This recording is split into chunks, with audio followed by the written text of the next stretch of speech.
Hey viewers, welcome to VL Astrology. Once again, I'm Vanita Lankama, Vedic astrologer, and today we have Ashwin again on my platform on VL Astrology.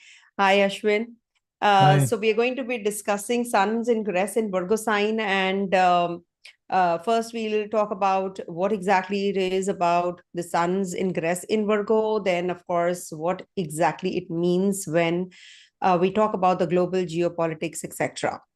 And the chart of India, New Delhi, we'll be putting up and sharing our insights on the same as well. And then we will be lastly going into the 12 sign readings. And if you have any questions in between, we can take after each sign one or two questions. Or if we are not able to answer, you can still write your questions without the birth details, please, because people have started giving the birth details when I requested for the same. So please stick to the subject. It's definitely a pleasure to respond to the astrological questions towards the end. And if you have any doubts about general questions on astrology, also, we'll be in our own capacity, we'll be able to respond to that as well. So, Ashwin, what exactly do you think is this Sun's ingress in Virgo? So, should I share first the chart of Yeah, Sun's ingress, the very yeah, I day? think Okay, yes. We okay, will talk about the mundane yes, implications like our sure. usual format, and then Yes. move on. And how are But you doing, Ashwin? not bad. I'm trying to find my feet with being this full-time astrologer, and Yes. yeah, Yes, so you can you're reachable and people can book a reading with you also, and where can yeah, they reach you? Yeah. yeah. I also have a membership plan open, but yeah, more on that later on. Okay, okay, sure. So let's start with the horoscope of Sun's ingress, the time of Sun's ingress, New Delhi, India time. It is a Yes. Cancer Lagna which has come up, Hmm. and we do have Sun in Virgo in the third house. Yeah. So, what do you have to say about this? Then I'll put Which my two is cents. very Yeah. good, isn't it? Like third house, sun. So sun, as in as a half partially malefic planet, tends to do well in 3, 6, 10, 11 in Upachaya. And one more thing is that sun is in conjunction with Mercury, which rules Virgo, the third house, and the 12th house as well. But third house is what we are focusing here, because sun is placed in the third house, which means the initiatives as a nation, like and sun also represents the leader in general. So already we have seen that Mr. Modi has been very assertive, I mean excessively assertive in many ways, especially in terms of dealing with the tariffs that Trump has imposed on India. uh, uh, so I think we have been mentioning on and off, not on and off, I mean, in fact, very explicitly, that we will have problems with foreign policy, and Indian response will kind of raise many eyebrows. And I think on the global platform, India has surprised many nations with the fact that they did not bend to what US had to say. So, which means we are kind of a very proud independent nation, and we have our own foreign policy, and the government is trying to be attentive to what its people needs, rather than what some other country kind of points us to do. So I think this particular idea, or this trend that India is currently following, is going to continue with this month as well, and it is not any surprise for us, because the moon is placed in the first house of Cancer in its own sign, which is a very good indication that the nation itself is reasonably strong during this time. And the ascendant is Pusha Nakshatra, so it means we need to kind of give some nourishment for ourselves. So Pusha is nourishment, it's ruled by Brihaspati. The deity of Pusha is Brihaspati. So we need to be in a position where we can try and be proud of what we have done over many years despite a lot of challenges, and think about the good things and move on, rather than finding fault or reason for criticism, because Uh, since 2014, we have come a long way. Although we could have done much better from an economic perspective, but still, we are still the fastest growing economy. And Venus in the second house, along with Ketu, indicates that we are going to filter a lot of uh, domestic problems, and will the nation or the government may or may not address, because Ketu always brings this confusion element. So Venus, the lord of the fourth house, as a indicating the natural well-being and comforts of the people, is placed in the second house, which is one good thing. And what an interesting situation that it is placed in Maga Nakshatra, where people are probably paying respects to their ancestors and Pitris, because Maga is ruled by Pitris. The deity of Maga Nakshatra is Pitris, and Venus, the lord of the fourth house. It indicates that we need to kind of go back to our roots and ancestral lineage and customs that we have been following over a period of time in tradition. So I think as a nation, we need to kind of be proud of the fact that we have a pre-ancient culture that goes back many millennia ago, and calling for now is to remember our old past things and not forget it, and try to inculcate some of those things during this time as a nation. And third house, already I spoke about it, so there will be interesting developments in imports and exports, and third house is specifically imports. So we might see something interesting that is going on in terms of imports, and also it can point out to something related to exports as well, because Sun is in opposition to the ninth house, where Saturn is retrograde. So Saturn retrograde in the ninth house essentially means that we need to, uh, we are being pushed back on our foreign policy, but I think we are still kind of holding ground, because retrograde planet also means being focused and very slow. So India is kind of reviewing its foreign policies, but it's not going to budge to any foreign powers or anything like that. So ninth lord Jupiter is placed in the 12th house in Punarvasu, which means whatever had happened over the past month or so is going to repeat. So Trump is not going to be silent at this point. There is going to be further, maybe Europe will also kind of impose some kind of a tariff or something like that. But I think this is where India's again, 12th house is also foreign, don't forget. So we will gain support from foreign lands as well. So, and Mr. Modi and his government over the past 11 or 12 years, or have kind of developed a very good relationship with the global south, the countries of Latin America and Africa and other Southeast Asian nations. So I think all those countries will come as in terms of showing their support, and they might import goods from India at basically no tariff. So, and fourth house, Mars. So Mars is the Yoga Karaka for Cancer rising, but still I think somewhere down the line Mars is going to be creating problems. So there is chances for riots or some kind of internal violence, or maybe air pollution because of something like that might happen. And but on the other hand, Mars is placed in Chitra, so Chitra means creating something new. So we might kind of start something new in terms of creation and going back to our old heritage, which might actually kindle some new challenges on social media platforms and so on and so forth.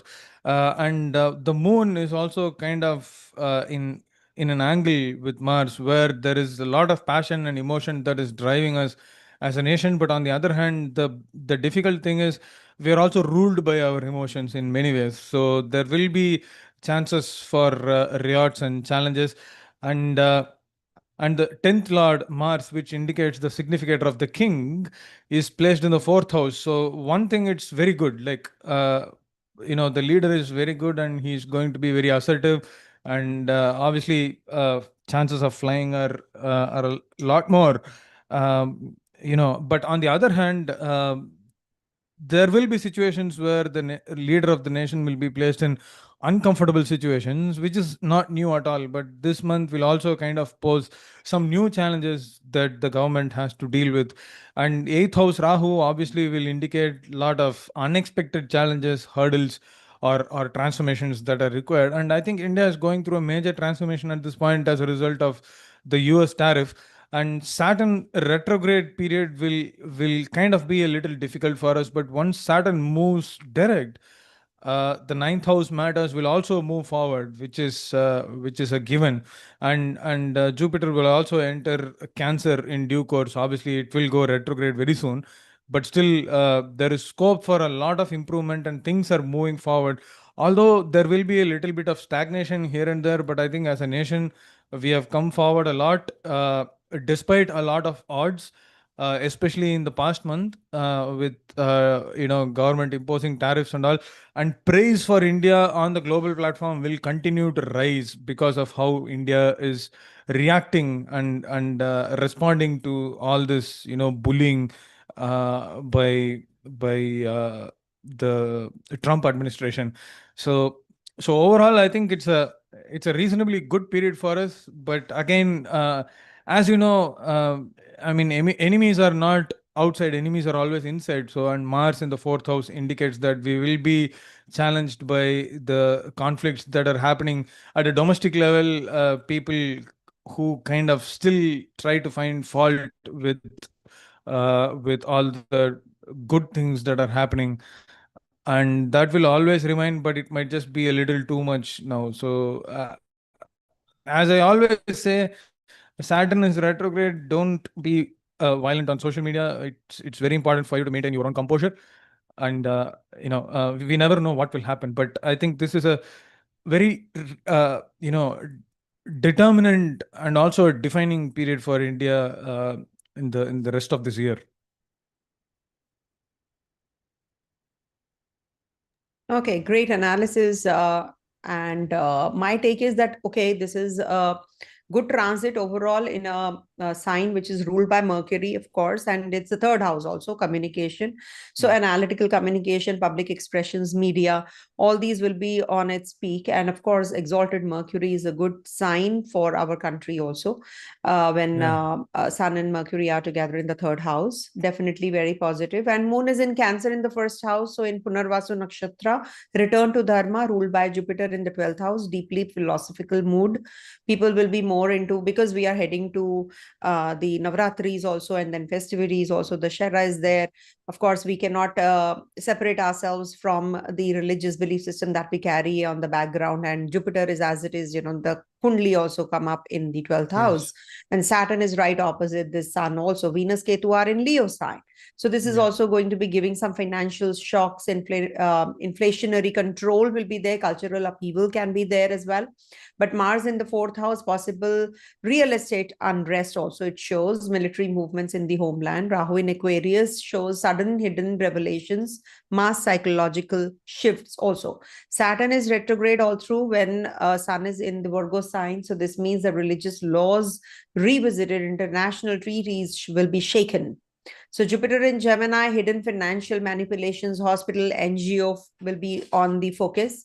And definitely with this exalted Mercury in, and also combust till the, I think, 8th of October, Mercury is going to be combust. So AI, data, metrics, algorithms, and logic over emotion. Governments may begin auditing freedom of speech, especially on digital platforms. This is a Buddha Aditya Yoga also. Here is sharp and surgical. Expect global announcements, medical mandates, or new information laws. With Moon in Punarvasu, the public demands truth. But Jupiter in the 12th house shows some kind of obfuscation of dharma also. Now, big pharma, health tech, and bioethics on global stage. Virgo being the natural 6th house, and Mercury exalted there with Sun there. Global emphasis on disease control, medtech, health policies. With Rahu in the 8th house in this chart, there definitely can be, and Jupiter being the ruler of the 9th and the 6th house, not to forget that, there can be some secret health experiments, data breaches, or even scandals in vaccine or biotech sectors. AI biotech sectors can also take place. Market corrections and currency regulations. Venus Ketu in the second house brings that. Financial detachment, and of course, speculative losses or currency devaluation. Jupiter is going to be in the 12th house, ruling the 6th and the 9th house, inflation, sovereign debts issues, or retraction of global aid or funding. Precious metals may temporarily dip, like gold, silver. Somebody asked also about the gold. I think this will impact because of this earthy rulership, of Mercury. And agriculture commodities may rise as well. Okay. But metals may dip. So if you want to go for investments, I think you should go in for the pharma, or we can say agriculture, agri-based commodities, shares, etc. if you want to purchase. Okay. Natural calamities and environmental watch. Mars here has come up in the 4th house.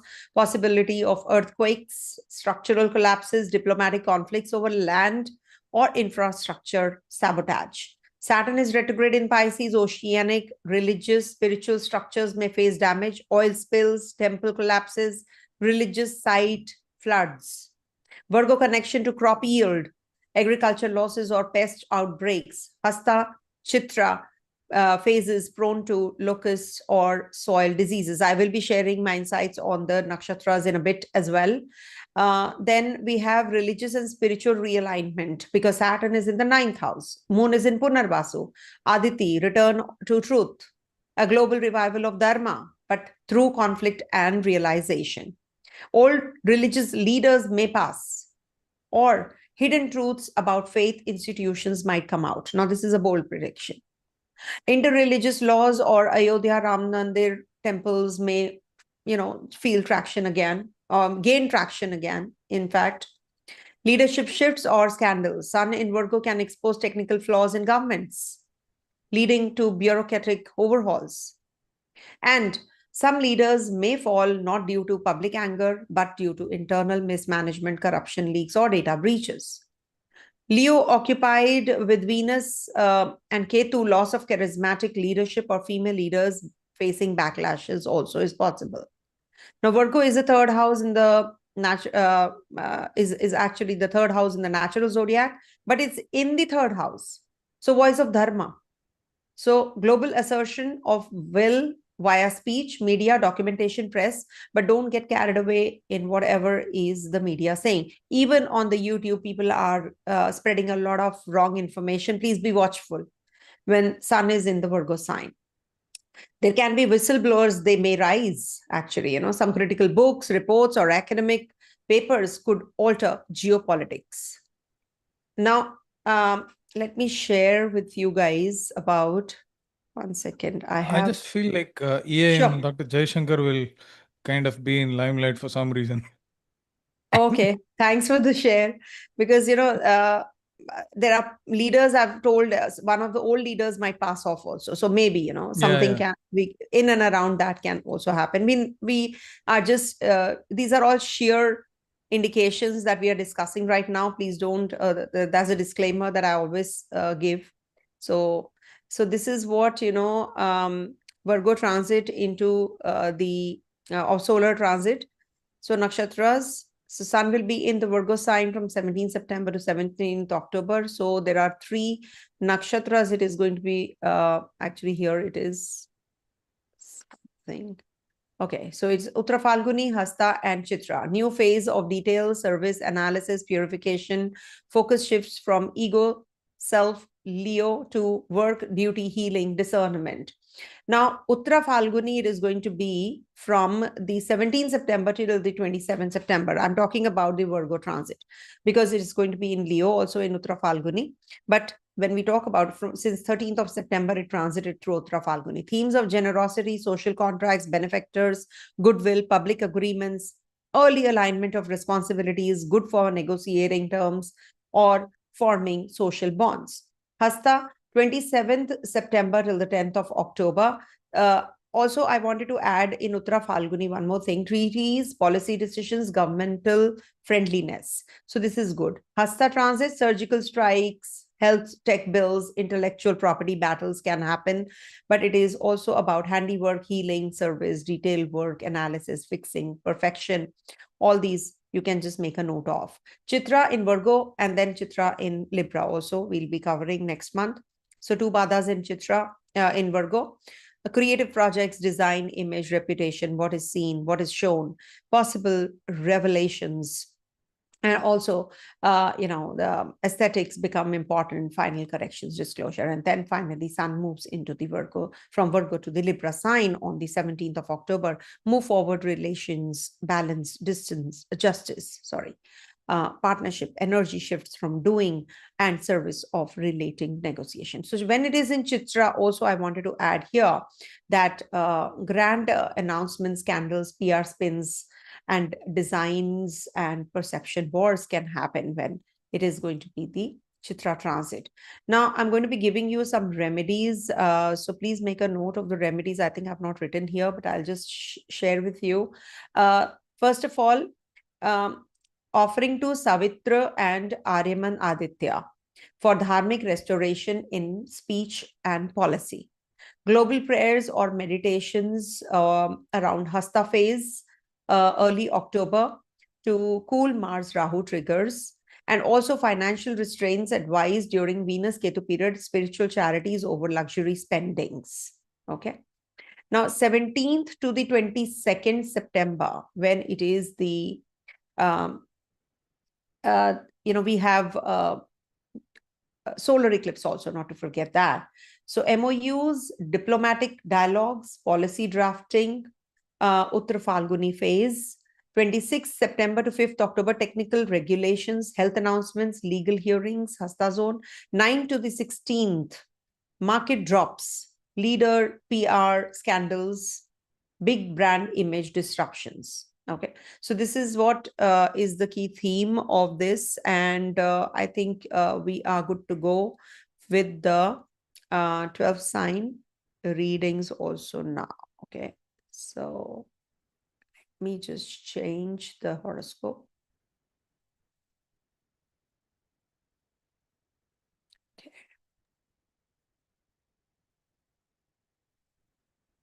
All right.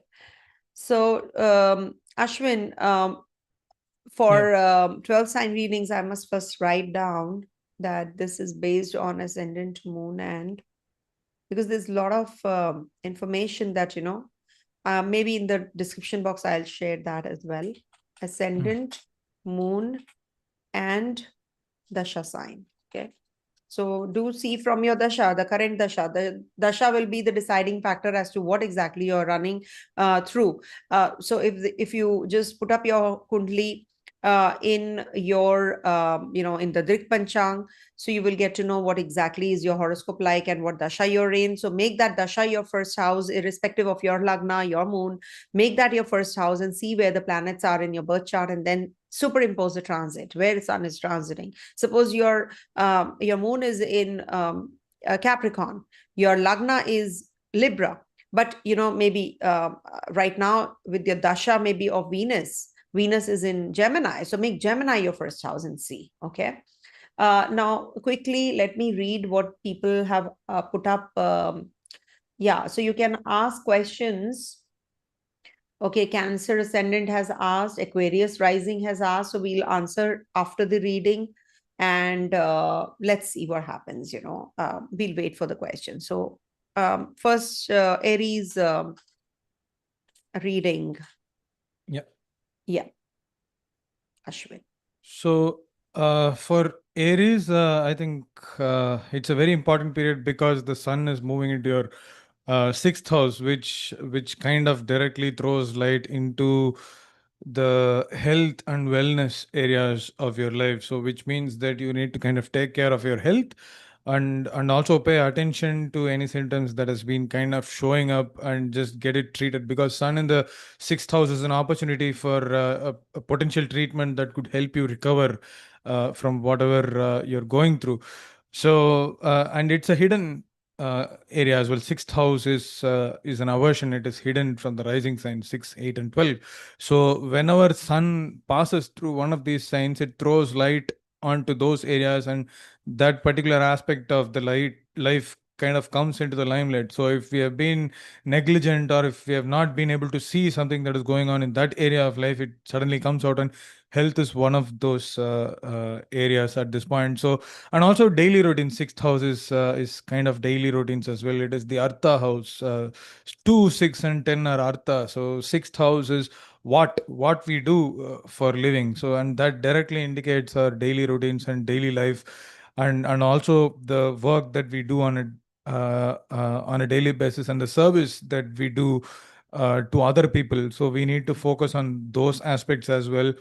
So it's whenever we feel tired, or if we kind of push too much, the first thing that our body does is it screams, and it screams through various symptoms. So it means that you need to kind of rest out, and you need to respect what your body is saying. So body is basically nudging you to kind of pay attention to smaller things that you might overlook, which could be eating habits, or it may be the poor sleep that you may have, especially because Saturn from the 12th house is aspecting the 6th house sun and the 12th lord Mercury, which indicates sleep.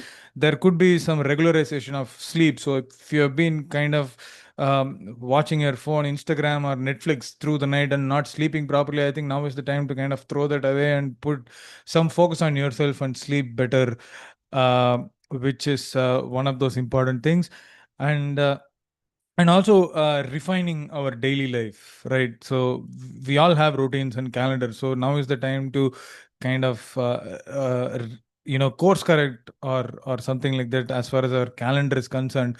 So there will be a lot of busyness, especially with the fact that Mercury is also in the third house. Third house indicates our daily life, and the fact that we are very busy with a lot of responsibilities, because again Saturn's opposition, and Saturn is almost exactly opposing tomorrow and the day after, which means there will be a lot of responsibilities that we have to deal with, and things might become a little heavier. But there is also uh, you know a a good side. It's not just the downside, but the rewards and the benefits for whatever hard work that we put may not show up immediately, but it will kind of show up at a later period in time.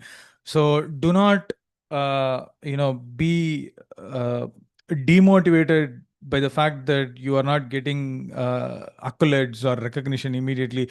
But what we did today in a disciplined way, sixth house discipline, disciplined way, it will kind of come back in many good ways. So remember that rest is part of your regimen. So do not take your body for granted, and that is one of the most important things.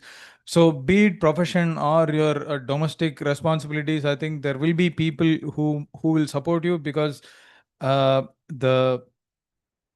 11th Lord Venus is sorry, second Lord and seventh Lord Venus is placed in the fifth house. So, which will kind of help us by, some people will extend their hands for help. So, which will eventually be a good thing. And Mars is placed in the seventh house. So, which again indicates that matters related to relationships or unions or partnership might come into forefront.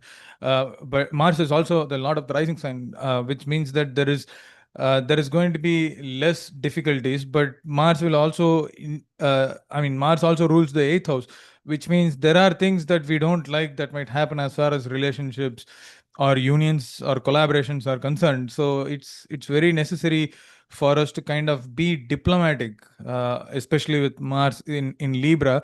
It is not the strong zone when Mars is in Libra, but I think Mars in Libra, especially as long as Mars transits the Chitra Nakshatra, which I think will go on until 22nd or 23rd of September, you need to kind of strategize your seventh house matters, be it relationships or how much time you spend with your partner or spouse, or how much time you give for your collaborative or partnership efforts. So, forming strategies and being very mindful about what you're doing is going to help. Jupiter in the third house is kind of helping you with a lot of information, but there is a feeling that you are kind of drowning in too much of information, and that will slowly kind of change, and things are moving towards the positive zone for Aries rising native. And I think this is a reasonably optimistic period. I won't call it very optimistic, but this is a reasonably optimistic period. And especially the fifth lord in the sixth house indicates that um, we kind of suppress entertainments and also creative efforts that we are doing, and focus on what is more important, and what is more important for us to kind of achieve our goals for the rest of the year. So overall, Venus in fifth house with Ketu again, it indicates that we are giving. It's a chance for us to kind of reduce and optimize the time that we spend for entertainment. And Ketu with Venus indicates second lord Venus. Remember, second lord Venus with Ketu indicates that we need to uh, streamline our children as well. So if you're a parent, I think streamlining children to kind of do the right things at the right time is one of those important things. And when Venus is there, it comes out with love, and people will kind of, I mean, children will enjoy what you're going to say. But given the fact that Sun is in the fifth house, just be sure that you don't kind of over dominate and impose your own ideas on them, and just let them do what they want with love, as Venus is there in the fifth house. I think that's it for Aries rising from my side. As usual, amazing analysis. Sixth house sun is definitely very positive. We all know 3, 6, 10, 11 are the Upchaya houses, and sun does well there. And sun is with the Mercury, exalted Mercury there as well. And the only glitch, which is because of the Saturn's aspect, from the 12th house. But yes, challenges will be there. You will be able to overcome the enemies, but you will have enemies to deal with during this time. So you will have health issues to deal with, but you will be able to overcome them as well, because sun is the Dhanvantari also, not to forget. So victory over adversity, competition, healing, control over bad habits. If you have any, Saturn is looking at this zone as well. Uttara Falguni, 17 September to 27 September. So if you have any prominent graha in Uttara Falguni, definitely this is going to be good. If you can organize your finances, repay your debts. Hasta, which is from the 27th September till the 10th of October, focus on physical healing, surgery, digestion, any kind of health issues that you are dealing with, you will be able to overcome them as well. So pay attention. Chitra would be in Virgo sign, two padas, 10th October to 17th October. So this is good for defining your skills, but don't let pride sabotage relationships at work. Face criticism calmly. It's a tool for growth. And the remedy would be simple. Offer red lentils, because Mars is also there. The Lagnesh is in the 7th house. If you can offer red lentils on the Sundays, and Surya Namaskar in the morning, salutations, or simply just add some yellow powder, that is turmeric, make a turmeric powder and offer to the Surya Argya in the morning.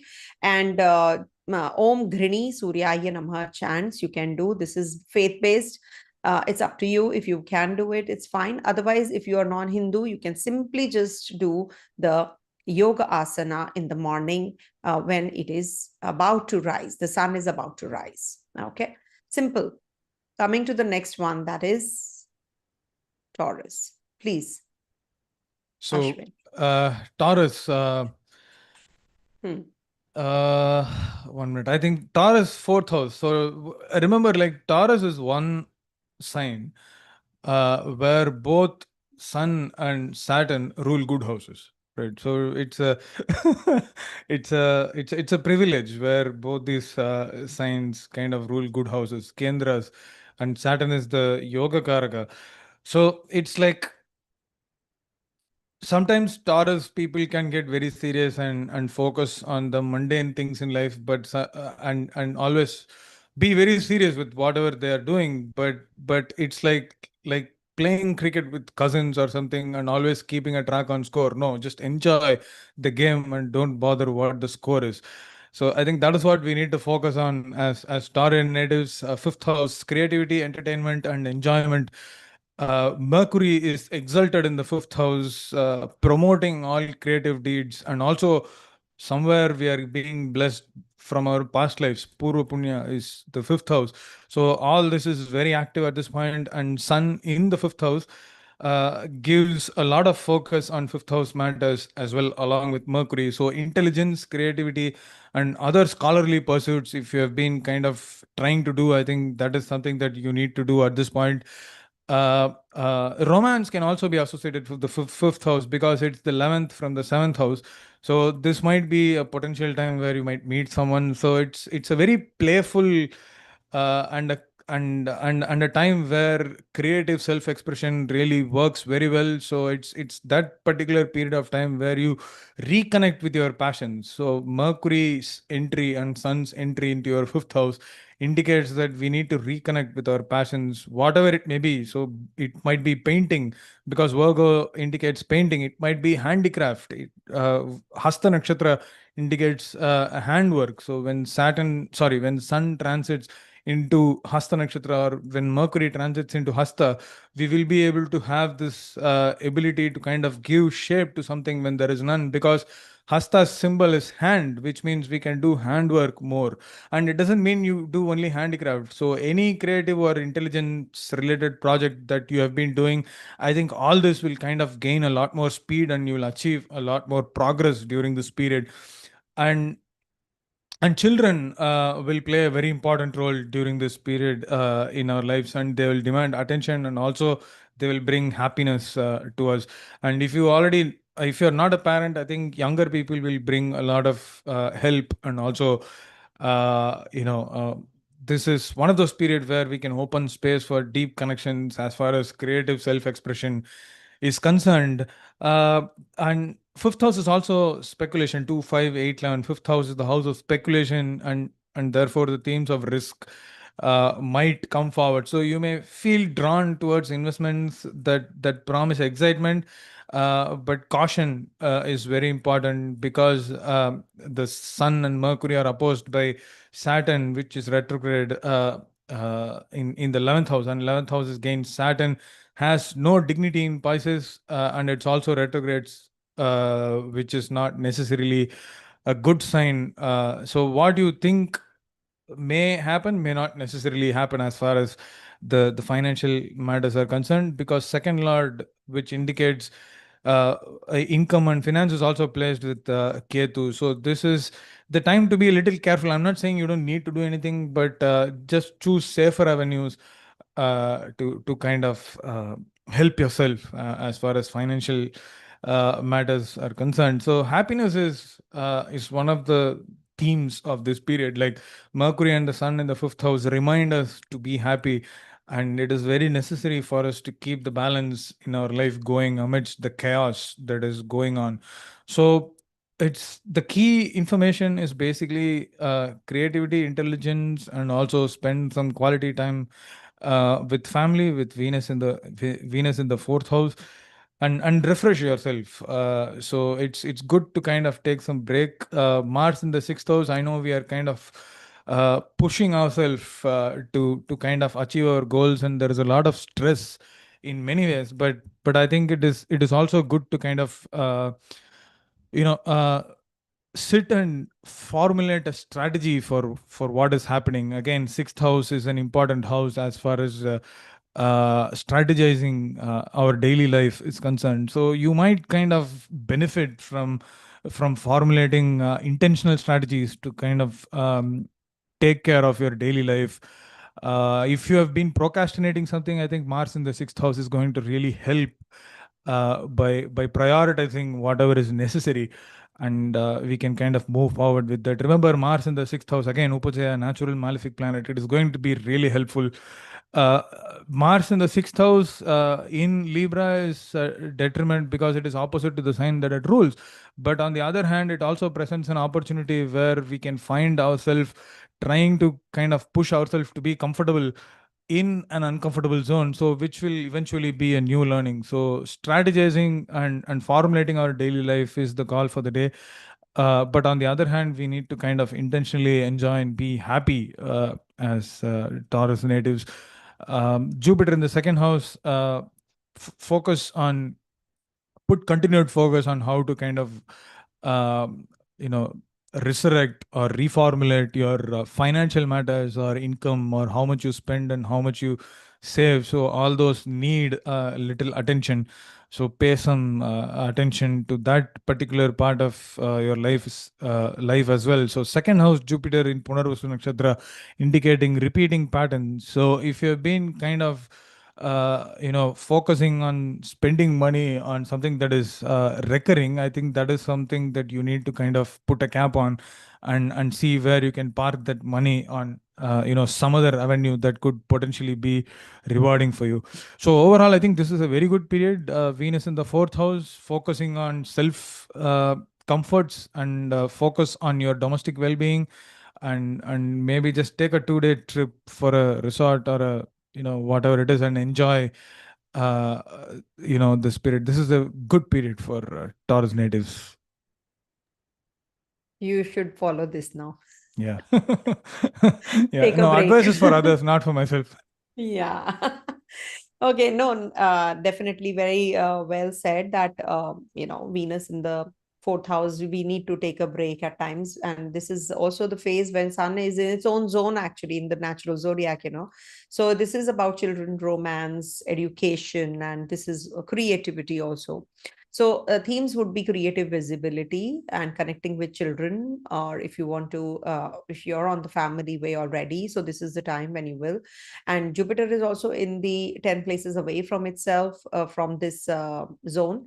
So it is good for children any which ways, for the elevation and all. So I've given the dates on the top of Uttara Falguni, Hasta and Chitra transit, so you can make a note. So if it is Uttara Falguni transit of Sun, we do have an eclipse also happening in Uttara Falguni, as you know.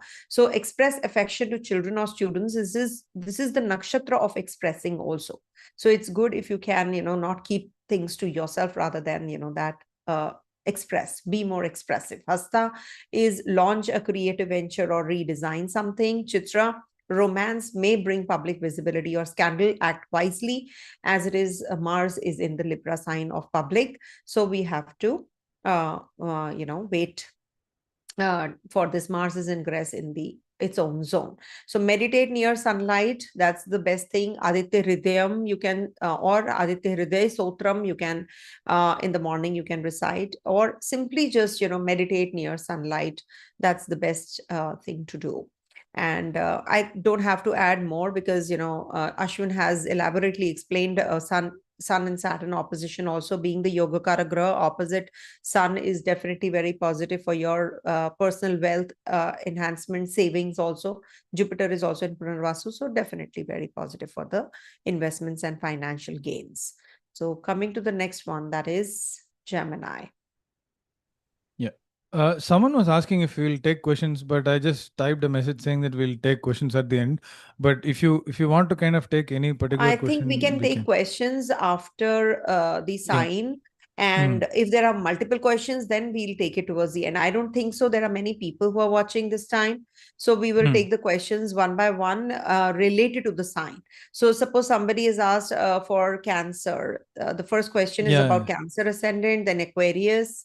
Yeah. So we can take up the questions, and Libra. So there Yeah. are two questions, I think, related to Aquarius. So we'll take up the questions. Don't worry. So Okay. you can do the reading for Gemini first, then we'll go ahead with. Yeah.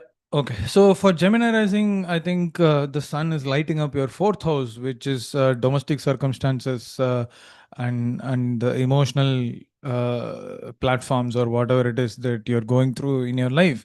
So which means that there is attention that is needed in the fourth house matters. It could be your own personal well-being and also domestic well-being, and so which means that you need to direct your energy inward and not outward. So sometimes we kind of keep giving, and we forget that we have a body and we have our own emotions and we have a life as well. But for Gemini natives, I think with Mercury and Sun in the fourth house, it is a it is a double indication that you need to focus on yourself and your domestic environment. So maybe this is the time where you kind of beautify your domestic space wherever you are living or wherever you are working. If you have a home office or if you have a living room or bedroom or something, just try and add some layers to it.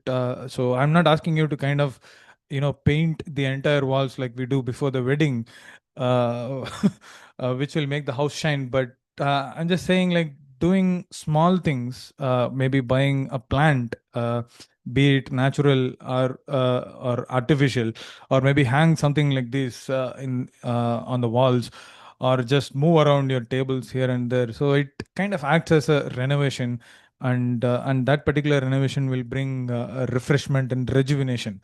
So even you can just have a new light in front of you, so that it might kind of change the ambience and atmosphere, so which might kind of lighten up or change the mood to something positive.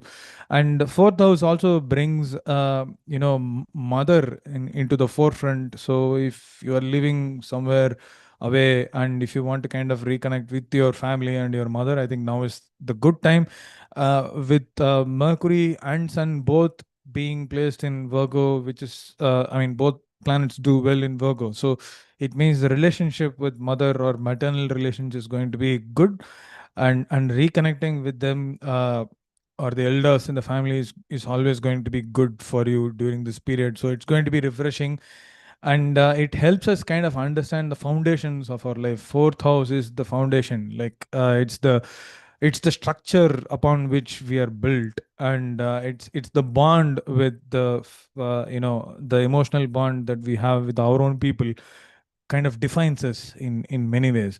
And there is this discrepancy between our public life and private life. When we are focusing too much on private life, which is our fourth house, there is a challenge that is keeping on building in the 10th house with Saturn retrograde, which is our public life.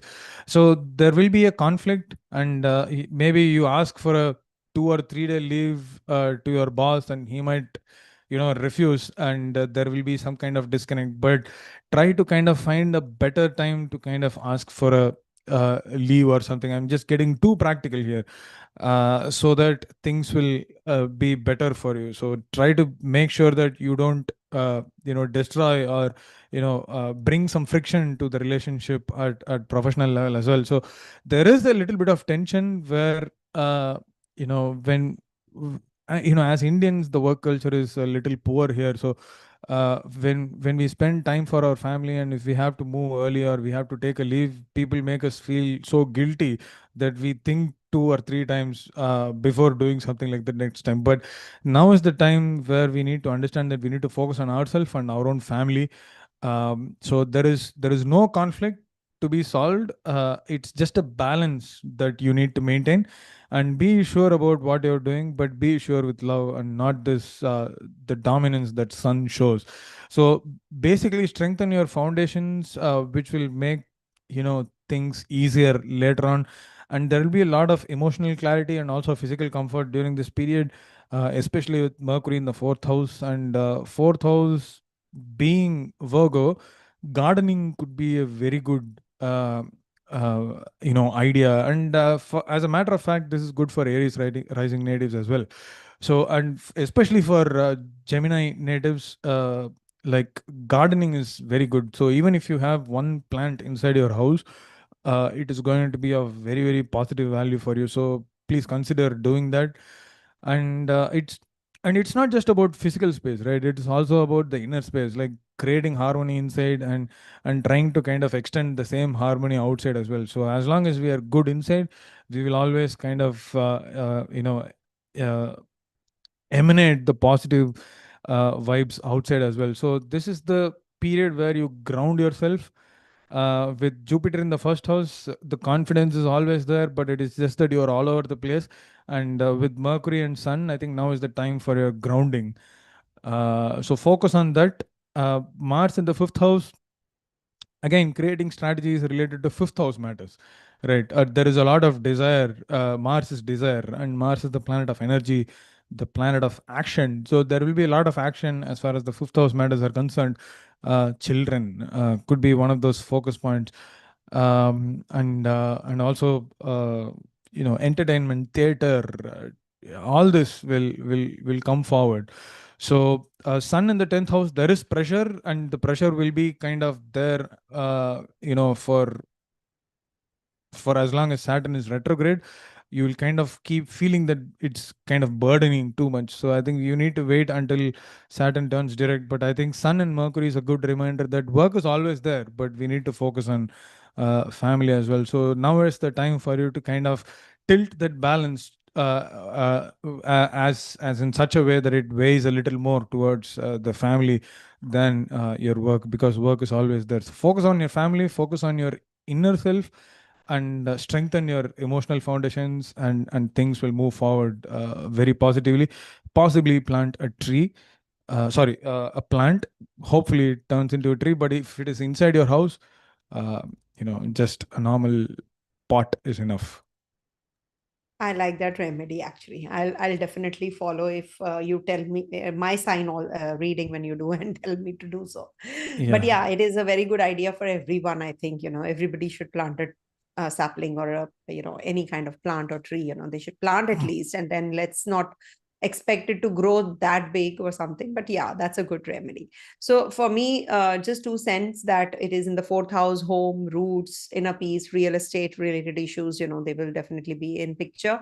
Emotional regulation is required, family duties, home-based work, maybe, as you said, renovation, moving, shifting some things or the other. That is also Vastu remedy, actually. When you move 27 things on the day when your moon is in the nakshatra of yours. So if you move, or on the eclipse time, after the eclipse is over, that's also a very good remedy, that move 27 things at least in your house, so that the 27 nakshatras are, activated. So try doing it on the new moons and the full moon days. And 21st is the Sarvapitri Amavasya also. And then we have Sharad Purnima on the 6th, 7th October. So you can simply just, during these time periods, these dates, especially, if you can just move some things in your house. So this will take care of your fourth house, remedy also. It's going to be Yeah. Nutra Falguni Nakshatra. So time to take care of your parents, sort out real estate paperwork during that time. Hasta Nakshatra, deep emotional cleansing, fix home interiors. It's a good time for relocation also, if you want to move into some place, or you want to shift out from one house to another. So this is a good time. Chitra transit is good for paying attention to your vehicle repair, property documentation, etc. You shine when rooted, avoid over monetizing family issues. Light a ghee lamp near your tulsi plant, or we can say any plant. You can just light a diya in the evening time, especially in the south direction. If you light it, it's going to balance the energies of Sun and Saturn both. There's a reason to it. I'm not going to be sharing the whole thing, but yeah, it is because they are right opposite each other in the Kendra. So I'm saying that in the south direction, because then you will say Sun is east direction, Saturn is west direction. Why she's giving south direction? There is a reason for that. Jupiter is also in the Lagna, Mars is in the Libra sign, so it will help the whole horoscope work in its own way. So Mars is looking at your 11th house, also good for investments, and definitely very positive for enhancing and uplifting your career also. But at the same time, you need to take care of your mental setup, when it is the house of intellect, when Mars is. So you have the tendency to make very impulsive decisions, something which you might just not be so happy about when you look back. So Mars ingress in the Scorpio sign will be much better as compared to your 5th house. So wait for that. But yeah, it is a little tough time for children, or childbirth, etc. So maybe a surgical process or something, because Ketu is also in the Leo sign, 5th house of the natural zodiac. So whenever Ketu is forming a connection with Mars, now here it is, because Mars is also in the 5th house and Ketu is in the 5th sign. So this is a surgical process, or you have to go through some some repair work of your body in a way. As we repair the vehicles, we need to repair our body as well. So this is good in a way. I never call a surgery a very bad process or very bad thing, to get done. A procedure which is going to give you some relief, I think it is definitely required. So do these remedies also. Light a ghee lamp. It is definitely going to light that zone which needs that light. Okay, in the evenings, all the more better. Coming to the next one, that is Cancer. Yeah, I think Sun in the third house Yes. with Mercury, it's a very good position because third house, the house of communication, siblings, and sometimes also neighbors, and basically our exchanges that we do on a daily basis with other people. So it's like, you know, trying to catch a train in Bombay is one thing, and we always think about, when we'll reach the destination. But the more important point is whom we meet during the journey and have those conversations. So exchanges and the people with whom we meet and talk will be very, very important during this period. So with Sun in the third house, you might kind of end up meeting someone very important at administrative or governmental level who might prove to be of great help. With Mercury, it might just add up some value and bring some analytical expertise to whatever you're doing. So, and more importantly, I think Mercury in Virgo strengthens by giving clarity, because the 12th Lord Mercury is always kind of brings in some kind of confusion or ambiguity. But with Mercury in Virgo, it indicates precision. So you will be focusing on precision, which will become your strength, but it also kind of gives a sharp tongue.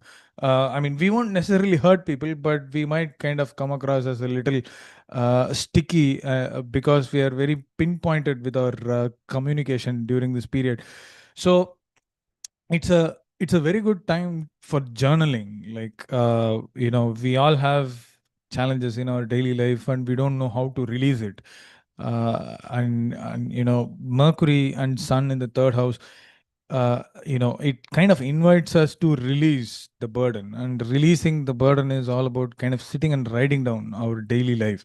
We don't need to write an entire essay or a book about our daily life, but we can just kind of write down what was important and what was totally not important. So writing down what was not important with anger and a little bit of disdain is good to kind of release, so that that particular thing is processed and we don't have it in our mind as burden. It will be a very busy period, and still we will. I mean, we have work to do, and we also have a lot of things to cover. Deadlines are there, but still there will be casual conversations that might kind of unexpectedly come our way, and it might turn out to be really important in our life. So wait for that. Maybe something very important which will kind of shift the way you think about life. It doesn't have to be kind of someone coming and giving you lakhs and lakhs of money, but it's just about some ideas or thoughts or something important that kind of keeps you engaged. And traveling short distances is a possibility, and sometimes it is also good to intentionally travel, which might kind of be a release, maybe a picnic or something like that, because third house is also about short distance travels for good purposes as well, with Mercury in a very dignified position. So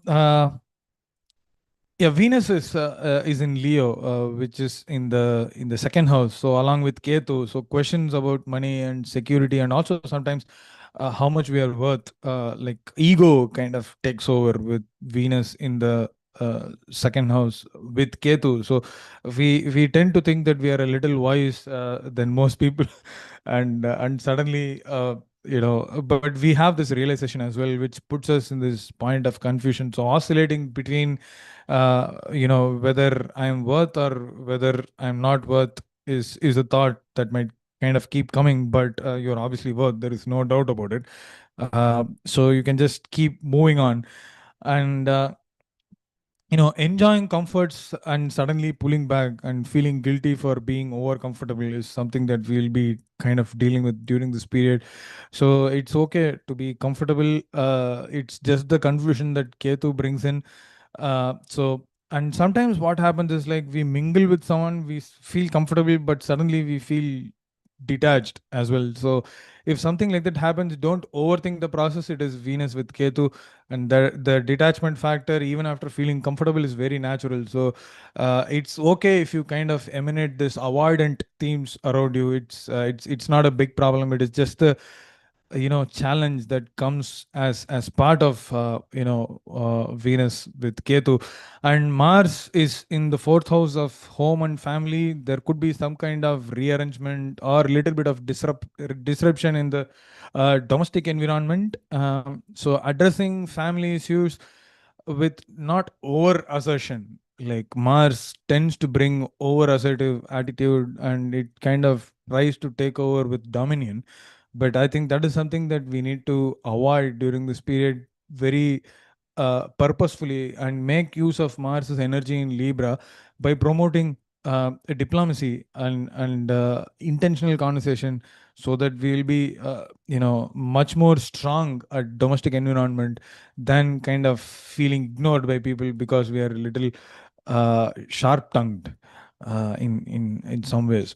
So it's very clear, like how you speak and how you value yourself, and how secure you all feel at home as a family is one of those important things, and finding balance between all these three will be very critical. So Jupiter in Gemini continues to expand the 12th house very quietly, so pushing you towards solitude and some kind of spiritual insights and little bit of financial loss as well. So Saturn retrograde is again in the ninth house, tests your beliefs, but Saturn in ninth house retrograde also kind of is refinement of your belief system. So you can continue to think about inculcating some new spiritual routines to your life and leaving out something that feels outdated or boring for you. So Rahu's there in the eighth house. More scope for being in touch with shared resources, but I think that is a longer theme. We don't need to touch upon that. But one of the few important things is Sun and Mercury, that is sharpening your words, and Venus kind of bringing the value and luxury together and feeling comfortable, and Mars kind of playing an important role in your family life. Simple conversations with people will change your life. Third house matters will be prominent, and be try to reach to people and have short conversations, even if it is on WhatsApp. I think it will be very good for you, and you will feel better and confident to kind of navigate through this period. So it's all about kind of enjoying the creature comforts of what this season has to offer as Cancer rising natives. Thank you, Ashwin. So, simply put, third house is a good transit for Cancer natives of Sun. Just be careful, be watchful of the eclipse that we are entering into on the 21st night. It starts India time, and then it ends in the night itself, like AM, 1:30 a.m., somewhere around 10 a.m. India time. So just be careful about that, and donate if you can something to do with the black sesame, black clothes, mustard oil, etc. You see, whenever this Sun is in the third house, one must be very careful about their decision making. People say that you can you're bold, you're courageous to make decisions, and you can be authoritative and all. But at times, what happens when you are overconfident, or you're confident, you're on that verge of getting overconfident, because one thing will happen, and then people will start addressing you as sir, ma'am, or you're at that stature. So just do not get carried away by that ego and the kind of boost that you've got. So this is about assertive speech, confident speech also, but at the same time, it can be leading to the break in relationships also, because it is the 12th house from the 4th, the Sukhasthana. So because of your own communication, you can just lose out on people. So be careful about that. And when you are preparing for the presentation, etc., don't be overconfident. Recheck. There can be something which is amiss here and there. Launching ideas, just be careful about the launching ideas. If you have to, do it in Hasta Nakshatra transit of Surya. That will be better. And clarify misunderstandings when a Sun is in the Hasta Nakshatra. Uttara Falguni Nakshatra first. So you can write a book, give a speech, initiate public campaign, or you want to start your YouTube channel or something, you can do it. But get active on social media and share creative knowledge. That should be on the back of your head, that yes, I have to do it for the community, I have to serve, seva, that kind of that kind of mental setup you should have. And also it's a good time to launch your social media platform or something, and when it is in Chitra Nakshatra, Virgo as well as Libra, and channel your criticism to refine your voice, not dull it. And you can also offer Surya from copper vessel with rice grains. Add rice grains because this is moon sign, ruled sign. So rice is rice, sugar, milk. You can add in the water and offer to the Surya. You will definitely feel better. Now, coming to the one question which is very much bothering someone, that why I'm facing overall issues in my relationship, my father's health and all that, because Saturn is retrograde. Earlier to this, Saturn was in the 8th house. Rahu has transited your 8th house. So the best is to help and serve others. That is what is the theme when Rahu is in the 8th house. See, Rahu is in 12 places away from the 9th. So father's health suffers. It's from your fourth house. Rahu is transiting the 5th house. So it doesn't give you that intellectual power. You will not be able to decide well what is supposed to be done. So the best is to again donate black clothes, black seeds, mustard oil, to the needy in the Rahu temples. If you can go, you can do that. And also help someone cure with their chronic illnesses. You can donate some medicines in the hospital. That's the best remedy. Hindus, non-Hindus, anybody can do it. Also, you can recite Shani mantra, Om Sham Shanishwaraya Namah 108 times if you want your father's health to be getting a little better and better. So again, you can donate footwear. It said because it is in the Pisces sign. So donate footwear if possible, and serve somebody who is your father's age group. If you can just go and give some charity or help them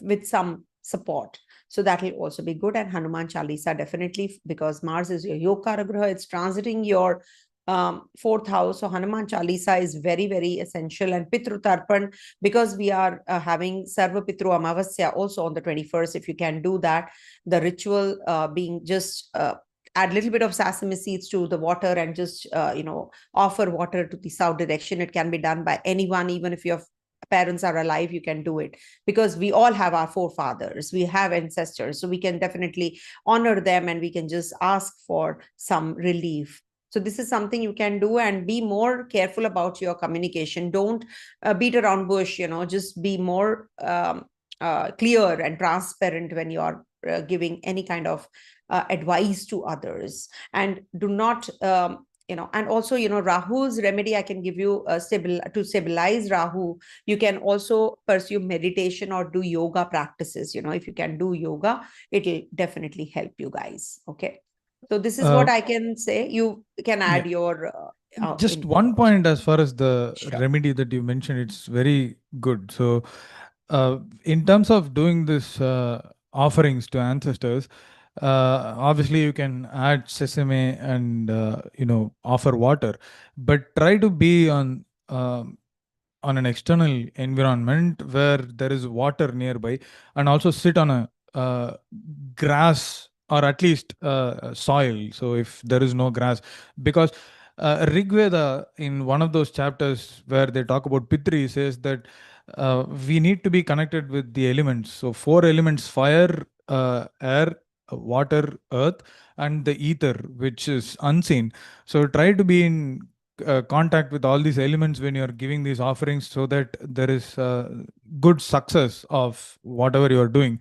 There doesn't have to be any expectation from what is happening, because Rig Veda says that we get blessings from our ancestors, so they don't kind of necessarily mention that we get prosperity or money by doing this, but at least there will be peace of mind, and with that peace of mind we'll have enough clarity to kind of move forward. So be in touch with the environment and the 5 elements when you're doing this, and that will be the most beneficial thing to do as far as the ancestral offerings is concerned. And it is not just for this period, so you can do it anytime in the same manner, but try to find a grass, or if there is no grass, at least have a soil somewhere you can sit. Thank you so much, Ashwin. So we move on to the Leo reading now. Okay. Yeah, Leo rising native sun in the second house into Virgo, right? So it again puts a lot of importance on money, grasp, possessions, and also how much we are worth. Second house is, so take closer look at your finances, like what is coming in, what is going out. Have some budget for yourself. With Mercury in the second house, it is important that you need to kind of have budget, and I'm pretty sure you will do it. So whether the way you earn kindly, whether it actually reflects your true values or not, like, or you're overworking for less money or something. So all these things you need to kind of assess during this period. And if it is becoming too difficult for you to handle, now is the time for you to kind of hire someone, an accountant or someone to kind of bring things to more organized manner of having your own accounts dealt with. So that Mercury in the second house also indicates that. So all these details related to accounts, budget, money, and planning of money, and also planning of investments or what you want to do for your own long-term financial resources, can be organized more carefully during this period.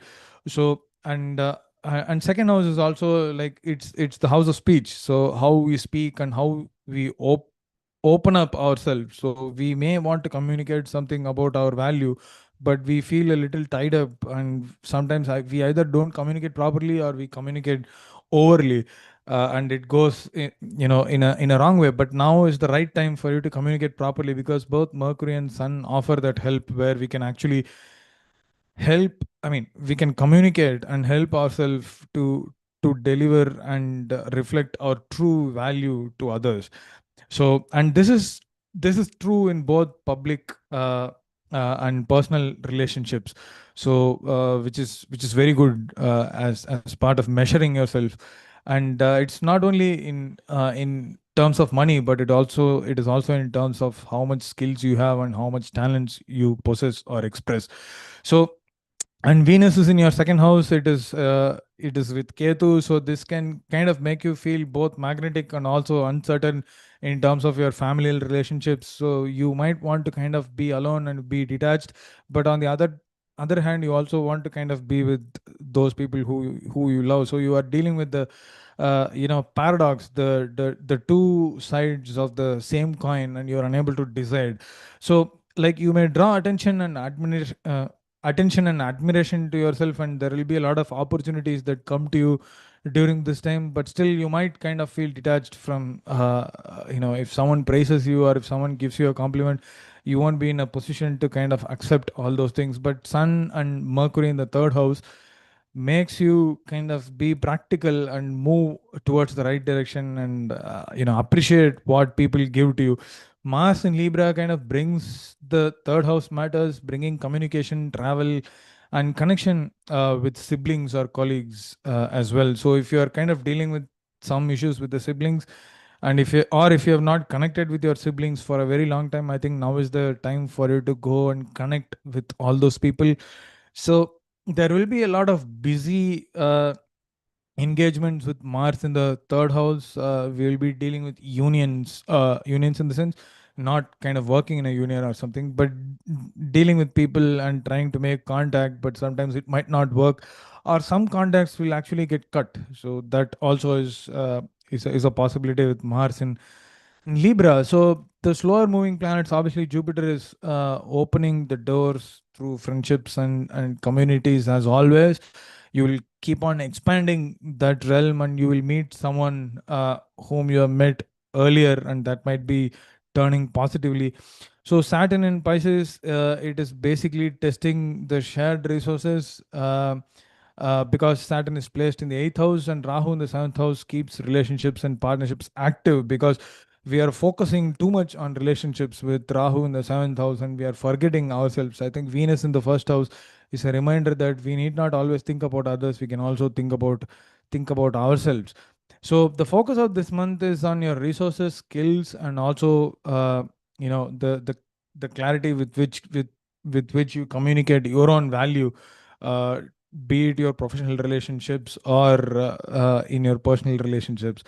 So I think overall, this is a good period of resurrection. There will be some unexpected matters that kind of turn up because of the fact that Saturn opposes the ruler of your sign, which is Leo. So there will be some ego clashes. There will be some confrontations that you will have to face, especially sometimes related to communication and sometimes with elders as well. So overall, I think it's a decent period. Just maintain your composure, be calm, and do your own things. Focus on yourself, and that is the most important thing that you can do. Yes, that's the best thing to do. I think everybody should follow the advice because, this is, yeah, but yeah, sun in the second house, makes you very flamboyant, that's what is written in the classic text. So you might just to show off others, you might just spend too much money, you can go get carried away and, you want to show your car, you want to show your, your belongings or whatnot. So you have to be a little careful about that. And in speech also, be little more conservative, when you're conveying something. So it's better that when sun is in the, be restrictive, don't just blabber or just, as it is Leo people, they don't talk too much, but at the same time, when they get carried away and they just cross that line also at times, and they are the lions, so they want to be in the limelight, they love doing that. But yeah, it is about your financial accounting, family reputation. So when it's in Uttara Falguni, budget everything well and review your wealth, reset your diet also, as it is a Virgo sign. Hasta, upgrade skills to enhance income. Chitra, you may be tested for your values, stick to your ethics, avoid harsh speech, your words carry power this month. So remedy is donate wheat or red cloth to the elderly on Sundays. So just do these remedies because Saturn is also in your 8th house. So this will help you. Leo, I don't think so we have any questions. So we'll move on to the sign Virgo.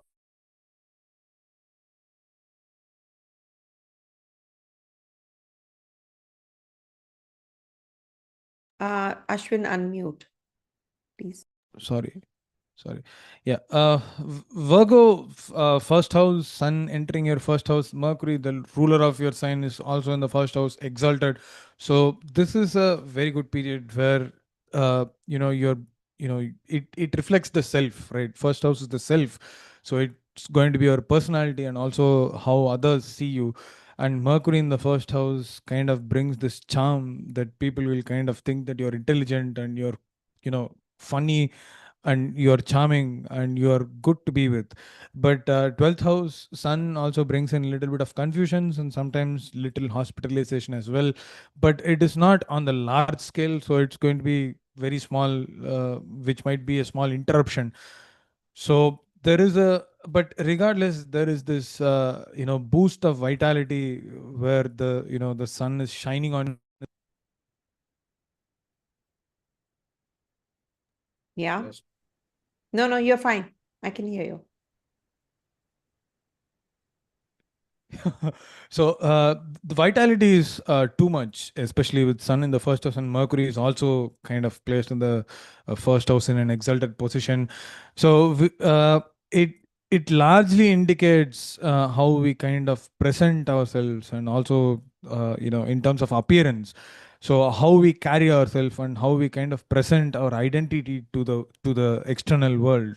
So I think that matters a lot, and which also kind of brings in the positive perception of others. I'm not saying you should work in such a way that people perceive you positively, but I think somewhere down the line it will happen eventually because of how you kind of present yourself during this period.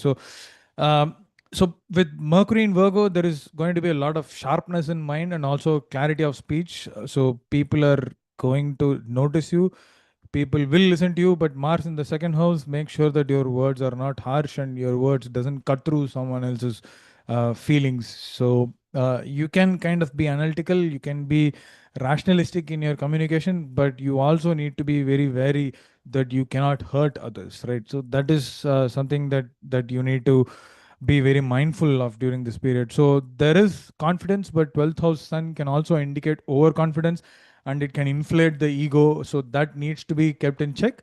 You don't want to come across as someone who is grumpy or heavy-headed personality. So that is not necessarily what you want to do. So Venus in Leo in the 12th house, second lord in the 12th house with Ketu.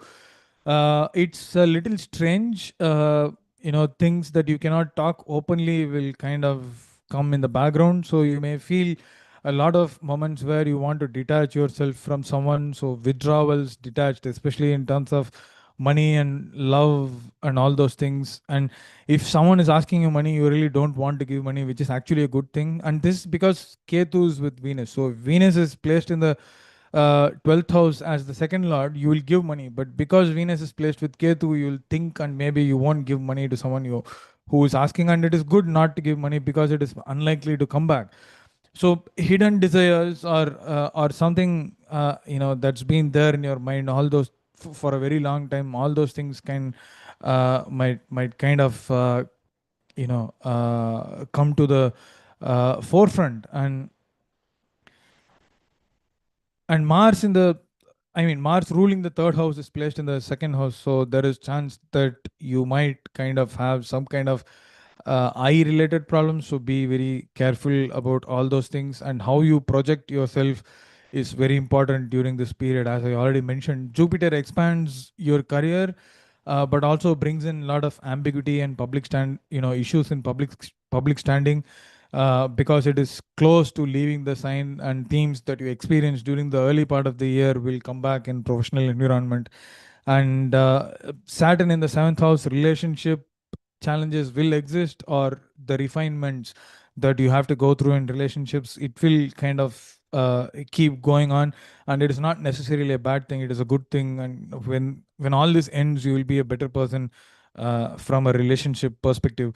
So keep your health in check, and have your routines regularized. I think with Rahu in sixth house, we always kind of tend to get carried away by what is happening. So I think just keeping in check with Sun and Mercury in the first house is a good idea. So to step forward and realigning yourself into truly what you want and where you want to be, that is something that you need to do now at this point. So everyone is looking at you, and be sure that you kind of carry yourself better for Virgo natives. Thanks, Ashwin. A quick analysis. Sun is in the first house. See, first house, especially for Virgo, actually, it's a physician healers as one who diagnoses before prescribing. So the sign has association with herbs, medicines, rest, healing, any which ways. So some Puranas equate Virgo days with rituals of cleaning and healing and charity also. So the best would be that you become a healer, like heal others, help others. Personal breakthroughs will be there, confidence will be there, your presence will be felt. And when it is in Uttara Falguni Sun, so update your look, website, public image. When it's in Hasta, update your, health, I would say, health reset and gut healing, nervous system regulation. Take charge, but aware of arrogance when it is in Chitra. And you are being watched. See it like that and lead with humility, not control. If you can fast on Sundays, all the more better. And also, you can just purify yourself, eating clean food, controlling your senses, regulating your habits. That's the theme of the Sun in Virgo sign, actually, because we have Sun and Mercury interplay also. So this can be the ego being servient to criticism, okay, overthinking and nervousness.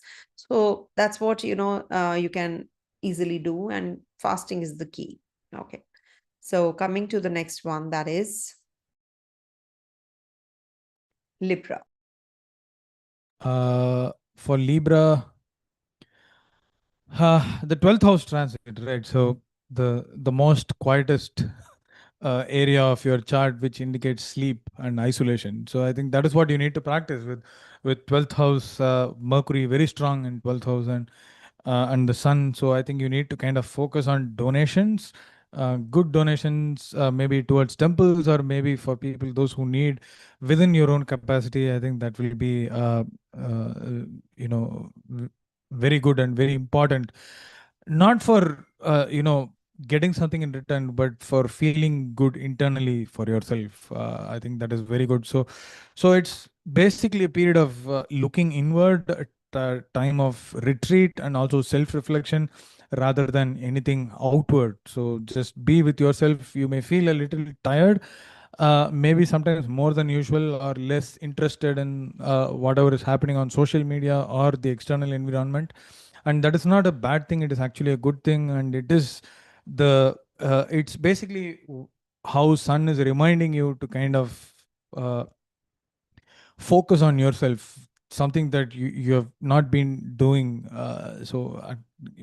Pushing yourself and trying to find some balance within yourself by reading something very important. It could be a spiritual text, or it could be a philosophical text or something like that, but try to kind of spend some time uh, reading something where you know uh, all this fear or ambiguity, or as a result of private reflections, might actually go off. Again, journaling for 12th house also, it can be very good. Or meditation, obviously meditation is one of the most important things that you can do with prominent 12th house. So spending quiet time in solitude can help you make sense of what is stirring behind the scenes, or what is happening within your subconscious. And I think that is a very liberating experience if you are able to kind of quieten your inner self. So Venus, your ruling planet, is in Leo with Ketu. So 11th house matters. Friendships or communities could come, but I think you will limit all those social circles because of the fact that your 12th house is much stronger, and Venus is also with Ketu. So people will want you because your Venus, as in the 11th house, it's the place of social circles. People will like you and want you, but it's just that you don't feel like spending much time, and it's good. You can say no to people if you have to, and there may be some uncertainty, and as a result of all these things. So um, but it's not bad, it's actually good. So you don't need to be part of groups if you don't want to. And Mars in the first house, like, it brings desire, it brings drive, it brings courage, it brings a lot of energy. There is a lot of dynamism that is going on, but remember, Mars is also in detriment, exactly in the opposite sign of that it rules. So there is some discomfort, right, in kind of having this desire and drive. So if you have everything, motivation is there, but it's just that you are unable to kind of function as good as you want to. And that is because now is the time for you to kind of look inward. So it's good to kind of take this rest and go to some mountains or windy places where you can enjoy yourself, and balance all these energies, to kind of drive this dynamic internally rather than kind of trying to push externally. So Jupiter is in the ninth house. It's the house of learning and wisdom. Go back and quietly learn something. 12th house also indicates martial art or physical activity in the first house. Physical activity. Mars can bring in some kind of physical activity. It could be yoga, or it could be tai chi or something like that. Just enjoy doing all those things, and it is good for balance, bringing our balance together. Like, physical activity is always helpful to balance the internal and the external, while physical activity is also a release to kind of give all those burdens outside, and focus on what is more internal, which is inside. So overall, it's a month to take care of your inner self, not necessarily the physical self, but the inner self, while learning how to drive the Mars's desire and drive internally, but not externally. So don't spend your Martian energy outside, but try to spend it inside, right? So that's the most important thing that you can do during this period. Okay, great. So for me, it's the house of loss, sleep, lack of sleep, foreign travels, withdrawal. So solitude would be the key theme, and spiritual practice, completion of karma. When it is in Uttara Falguni, pay off your dues, cosmic loops. If you have any kind of karmic loops, you should close them. or if you want to go for any kind of spiritual healing or any kind of sleep detox, Hasta is a very good time period, 27 September to 10th October. So it's good. Traveling wise, travel to a spiritual place or research secret knowledge. That is something when sun is in Chitra Nakshatra. Less action, more inner work, shine inward, and donate saffron or turmeric on Sundays to a priest, any kind of priest, that you connect with. Also, there are questions now. Quickly, I'm going to be taking up Libra ascendant. People have asked. First question was, one sec, Libra. Okay. Where did it go? Where did it go? One sec. Libra ascendant. Cancer, Libra. Yeah. Will legal case get over when Saturn Mahadasha is going on? See, Saturn is your yoga karagra. It delays. You must understand, it delays. Saturn Mahadasha can bring about, that maybe something around, because it's the 4th house and 5th house. So it could be around property, real estate, land, family inheritance, or something to do with children education, etc. So depends what exactly is the legal battle about. So you must actually, just try to see, first of all, is Venus strong in your chart? Venus is your 8th lord also. So you need to see what exactly is the connection right now. Saturn is, as it is transiting your 6th house, so it is delaying. So the remedy could be that donate sesame, black sesame, or donate some underprivileged people, heal them, or visit Navagraha temple or Shani temple if possible. And also strengthen your Mercury by reciting Om Shukraya Namaha chants. That is something you can do. And keep relationships, agreements, and contracts clean and transparent. And also meditate, that is something you should meditate. See, I know this is sounding very weird. Until unless I know the horoscope, I cannot. But this is something very generic I'm saying, because you've asked a very specific question. I have to see dasha, antardasha, pratinitya dasha to see what exactly is this going to be getting you at. Also, somebody has asked about Saraswati phase, Libra rising. Okay, I think Lata has asked something about Libra rising, how to lessen Rahu. Again, this is for career. So Saturn is your 4th lord, 5th lord, 8th from the 10th house. So you have to strengthen your moon. The stronger the moon, because moon exalts in your 8th house also, being the 10th lord. So you need to donate something related to moon items and you are good to go. Now, the thing is, let me see one more Libra Lagna. Moon in Shatabisha, and Moon is in Shatabisha, Rahu in 9th, with Mercury and Sun, Venus in the 8th, Saturn, Mars conjunction in the 12th house. Life is transformation now, Saraswati. Okay. See, Moon in Shatabisha is actually, the themes will be very unusual. Unusual themes play out. Revolving around the children and all that, but if you are unmarried, so how to handle this? Budget carefully, avoid speculative ventures, settle outstanding debts. Number 1. Speak gently, avoid harsh words. Okay, as 2nd house from moon tests speech and karma. Eye health, neck, eye, teeth, neck related issues can happen. So redefine your priorities. Saturn rewards dharmic conduct. Donate sesame, black sesame, mustard oil to the needy. All these you can do. And you can also recite Om Rahue Namaha, Om Ram Rahue Namaha chants also. And also donate something to the needy who are with one leg, or, who have any kind of disability, or to the hospitals, old age homes, charitable institutions. You can go and donate as well. Now, coming to the next one, that is... I'm sorry, Ashwin, I'm not giving you the time because I have to rush. No. I So think my I'm just either of responding us, quickly, whatever I no could. problem. So you Carry on. can, No yeah, issues. yeah, yeah, yeah. So Sun is in the 11th house, right? So it's the space of social circles, friendships, communities, but it also indicates desires. 11th house is also the house of desires. So basically, the groups or allies or networks that we deal with become very important, and there is also opportunity for us to make new connections. But those new connections may or may not be good because Mercury rules the 8th house as well. So there is always a good chance that the connection that we think is good is not necessarily good. So be a little careful about that. So the fact that this is a good period for social circles and creating groups and networking with people is highlighted, it doesn't mean that it's always good. So we need to be a little careful about with whom we get in touch and deal with, especially with Rahu in the fourth house and Saturn in the fifth house opposing the 11th house. We need to be a little careful about with whom we are kind of moving along.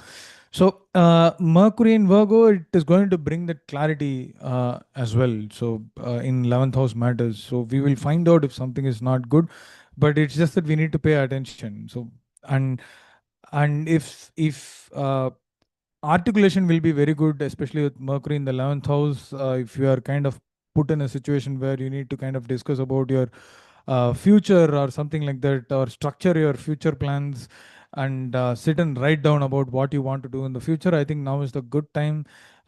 Sit, strategize, plan, and try and execute at a future time. But now is the period where you need to do the groundwork. But 11th house is also the house of gains, material gains. So opportunities may come through friends or maybe sometimes associations or some other old investment that we made will kind of fructify and you will get the income or money because of that. So basically it's kind of being in alignment with your own community, that is your social circle, and also being mindful about with whom we get in touch, and also get ready to kind of see some gains. So Venus moving through Leo along with Ketu in the 10th house may kind of bring in some uncertainty, or sometimes even detachment about career related matters. Although there is the opportunity might kind of sound good with Ketu in the 10th house with Venus, there is some kind of ambiguity that kind of is revolving around it, and it will take some time for that ambiguity to kind of get resolved. But with the 10th lord sun in the 11th house, there is a good chance that it will get resolved during this period itself. So I think if you find some ambiguity or frustration in career zone, I would advise just hold your ground and just be a little patient, so that you will be noticed in your professional life. But on the other hand, Mars is in Libra, which is your 12th house. The sixth lord is placed in the 12th house, and also the ruler of your dasha sign or rising sign or moon sign is also placed in your 12th house. So isolation again becomes the key. So it means that you are tired and you need to kind of take some time for yourself. There is restlessness, there is frustration, and we need to be very mindful that we don't kind of impose or let out those frustrations in form of anger to the people around us. So I mean, we'll be easily kind of hated or isolated during this period. So it's very important that we are very mindful that we don't express our anger or frustration to someone else, but we need to do in self processing. So find your own way to kind of give up all those things, frustrations or restlessness or anger, whatever it is. So balancing the public life, which is Sun in 11th and Venus in the 10th, and also the private energy of yourself, because Mars is in the 12th, is the key during this month. So, and it's not necessary to be visible all the time. You can also be quiet in the background, especially because Mars, the lord of your sign, is in the 12th house. Enjoy solitude. If you're isolated, don't see that as an isolation, see that as an opportunity to kind of be with yourself and enjoy the solitude. Jupiter is in Gemini. It brings some growth in shared resources, and also there is chance for continued intimacy because it's in the 8th house. Saturn retrograde is in the Pisces, which kind of tests some kind of creativity and joy. It always puts brakes, right? So fifth house, there is problem in creative self-expression, and there is joy. You're always, and now is the time you will always kind of look towards clarity, precision, and accuracy, and not creativity or something like that. So it's okay. Like, just focus on what your strength is. So overall, if you are in a crowd, just be with the crowd, enjoy with the crowd. If you are isolated, enjoy the isolation and solitude. So now is the time where you need to just let things happen and flow, go with the flow. Don't overdo anything. Okay, thank you, Ashwin. So this is the 11th house transit, 3, 6, 10, 11. As I said, it's a good transit for you all. So gains, networks and hopes, social fulfillment, recognition, peer influence, income boost. So all are the themes of the sun in the 11th house. When it is in Uttara Falguni, pitch your ideas to investors or advisors. When it's in Hasta, clean your friend circle of hidden competitors. In Chitra, your creative work may go viral or be noticed. So be seen, be strategic, avoid group egos, offer jaggery to the rising sun, add it in the water and offer it in the morning time, or simply just break the jaggery pieces and keep it in a container and have it pop it in when you're leaving the house in the morning. And when you come inside the house, also just pop it in and come inside. All right. Thank you so much. Let's move on to the next one.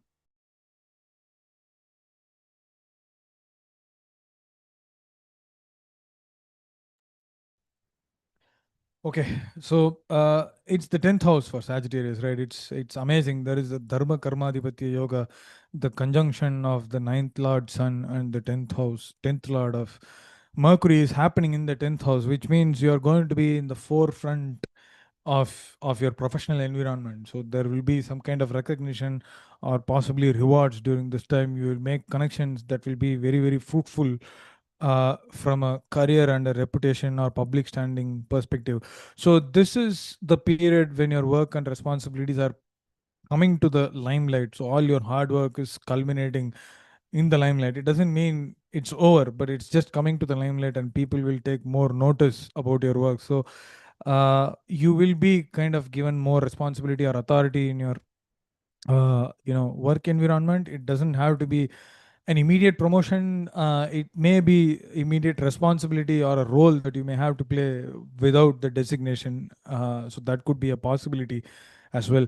So try to kind of step up in a leadership role if you're offered. So it is going to be very helpful, and be aware of what is going on around you. And professional communication really kind of gains weight because Mercury is placed in Virgo. So there will be a lot of meetings, there will be a lot of professional exchanges, or maybe even casual exchanges with your seniors at work, or maybe colleagues, that will suddenly be very, very important and very, very meaningful for you to kind of step up to the next role.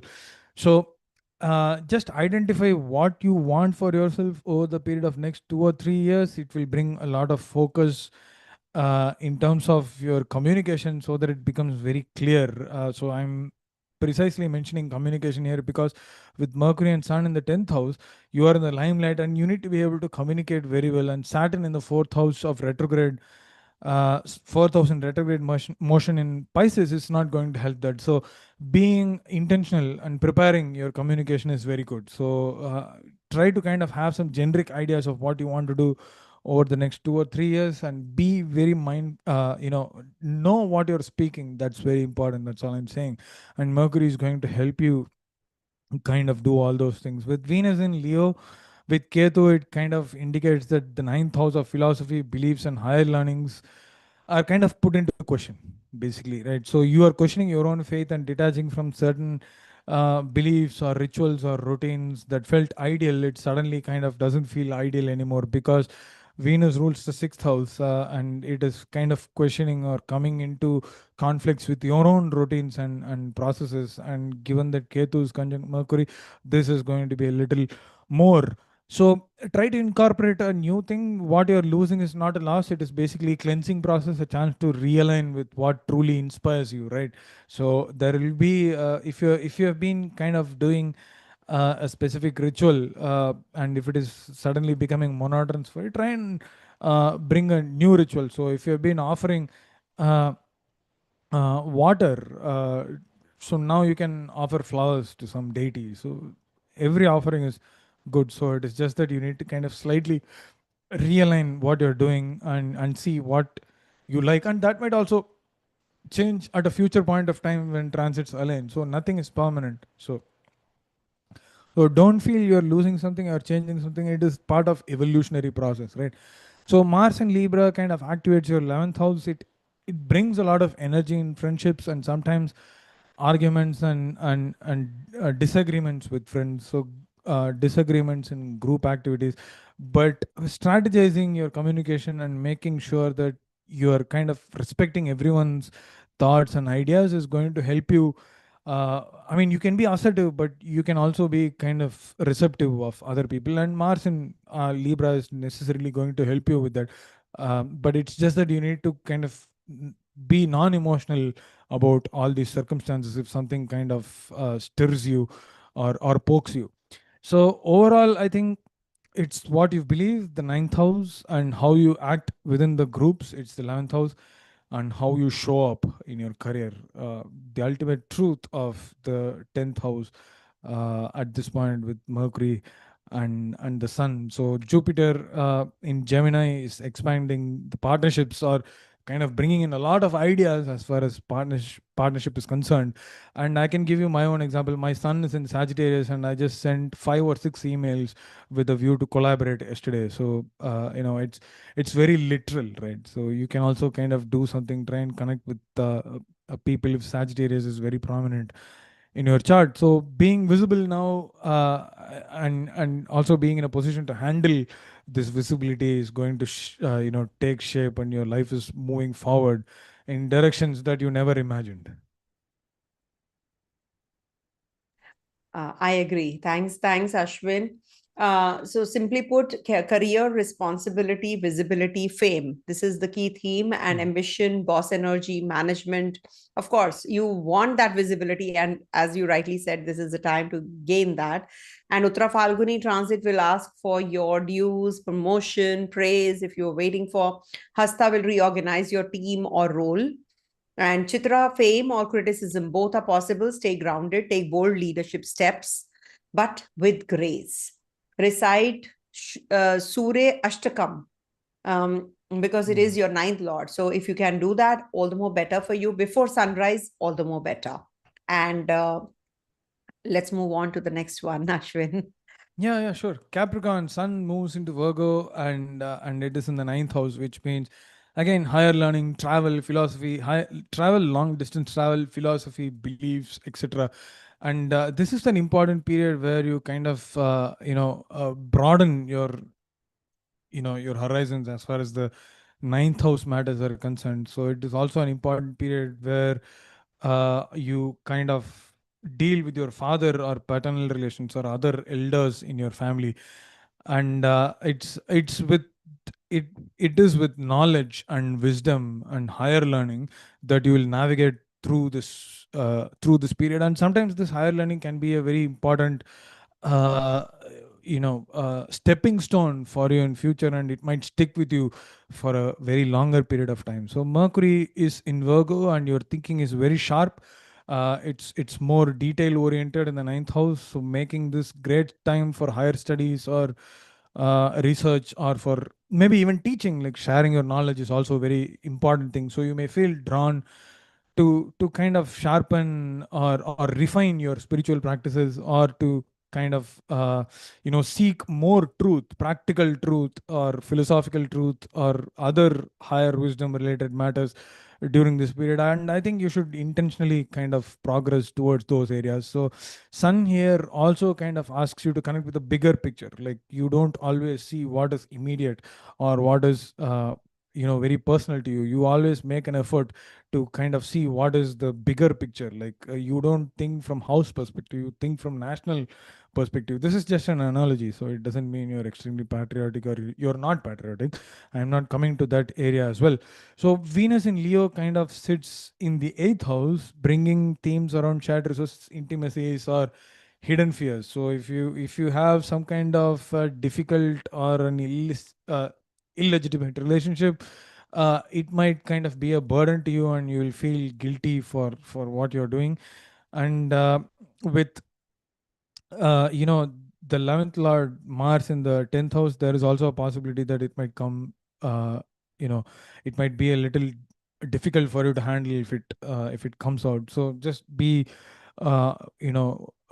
in line with general moralities is concerned. So there will be heavy weight. There will be some kind of pressure that's going on because of work as well. The 10th Lord Venus and the 5th Lord is placed in the 8th house with Ketu. There's going to be pressure in professional matters. There will be restlessness as well. So just wait for the season to pass. Venus will quickly move, so and things will change. So overall there will be difficulties or challenges in public life, and this will be kind of dealt with by you by getting into spirituality, or refining your relief systems and trying to have a larger, higher vision that will kind of take you forward. So philosophy is the need of the hour, so focus on philosophical texts. It will help you. Jupiter in Gemini is the 6th house, gently kind of helping us focus on our health or daily routines. You have had almost, I mean, Jupiter in any house, it stays for 1 year. So you're continuing to have this period of refining your daily routines, and Jupiter will quickly go retrograde as well towards the end of the Virgo season, and it further kind of intensifies your need to kind of take care of your health and shift your routines in ways that is helpful to you. Saturn retrograde in Pisces, uh, thought patterns, right? So third house, and also communication will be tested. So you will be very calculative with communication, and what you say may have long-term impacts because now Saturn is retrograde. So always be wary of what you say, and don't give any promises that you cannot make. That's very important. So overall, I think belief systems and also trying to be uh, helpful to your younger people, I mean, around you, is going to be fulfilling, and it is going to be of great help. Reading spiritual texts like Gita, like 1 page or 2 pages on a daily basis, is going to be very fruitful. And you can directly skip to the third chapter. It's very useful as well. Yes, that's a good remedy that you have given. Remedy as in like it's a good advice. Yeah. So from my side, just dharma, luck, travel, publishing. Look at the bigger picture now. Sun is in the 8th Lord is in the 9th house. Take care of your dad's health, of course. Spiritual awakening, guidance, blessings from mentors. Uttara Falguni transit, begin studying scripture or philosophy. And Hasta, apply for international studies or fellowships. Chitra transit, write, publish, or teach something meaningful. Your truth is ripening. Share it, donate books or ghee on Sundays. Thank you. That's great. Aquarius, Sun is in the 8th house. 8th house matters come up. So 8th house is the most transformative part of the chart. So it kind of brings an opportunity for you to kind of accept or embrace transformations if you have not been doing so for a lot of time. Sometimes transformations are not to resist, but it is to be accepted. So if you have been kind of resisting a change or resisting a change that kind of is going to transform you, I think it is good to accept it. So go ahead and accept it as well, because Mercury is also very strong in your 8th house. It is the time to kind of speeden up your research. 8th house indicates research process. You will find something very valuable and useful, a resource that is going to help you kind of move forward with greater accuracy and convictions. So intimacy, trust issues might come up with the activation of the 8th house, and also sometimes even morality. So always make sure that you don't kind of cross any boundaries of your life. So you may feel aware of your vulnerabilities. That is one of those things. We all have vulnerabilities, and we don't like a few things, or we don't feel comfortable with some things. So, but sometimes we just don't know what it is. But now it is more explicit, and we will know that. But there is also an opportunity for us to kind of just coexist with all those vulnerabilities and grow through them, right? So it makes us better people. And Sun in Virgo in the 8th house helps us understand from a philosophical perspective that sometimes vulnerabilities and threats can kind of change into opportunities. So it's a period where you kind of intentionally work on that, and make those threats or fears as opportunities, right? So joint resources, or helping other people, or being in connection with other people's money, or having ideas about insurance or investments is also a theme that we can associate with this period. So if you don't have an insurance or something, now is the good time to kind of have it. Or if you have been having some kind of investments or insurance, now is possibly a time for indemnity. Sorry, to kind of get those money back. So the sun is basically screaming us to be receptive of the change and not resist it, right? Venus in Leo with Ketu, it kind of travels in your seventh house, which indicates partnerships, one-to-one relationships, or something like that. And there will be a detachment, be it partnership or confusion related to a relationship, or maybe sometimes just reevaluate those relationships. Like Venus with Ketu, reevaluation of relationships is also important, and trying to kind of course correct and see what is the expectation out of the relationship from yourself and also from your partner's self. So recalibration of relationship is also one of those important things. Sometimes we crave closeness with people, but sometimes we also kind of feel detached, and now is the time that is going to kind of it's going to be a peak of it. So there is a lot of uncertainty as far as relationship is concerned, but I think it's just the flavor of this period, and things will slowly change as Venus crosses Ketu. So Mars in Libra, it brings your ninth house of higher learning and travel, but there is a lot of restlessness. You may kind of be a rebel in terms of accepting all these matters. Maybe sometimes your family says something or your father says something, and you outright reject it and get into arguments with your father or other elders. So be, a little uh, calm if there is any debatable situations. You don't need to kind of reject people, but still you can just go ahead and do what you want to do, right, without having any argument with others. You can hold your philosophy or beliefs or whatever it is, and if someone tries to impose, you can just ignore it. There is no need to kind of get into an argument with it. So transformation in your personal connections as a result of 8,000 7,000 activations, and also some kind of growth in worldview as far as the 9th house activations are the theme of this month. So Jupiter in your fifth house, uh, continue to expand your creative self-expression and spending time with children. It is going to be kind of joyful for you. And Saturn retrograde in Pisces will continue to test your finances, and it's going to be a little hard ride this period as well. But I think you will receive money from some source because your eighth house is also active. So emphasis this month is about transformation, and also to kind of find courage to accept what is coming your way rather than resisting it. Thank you, Ashwin.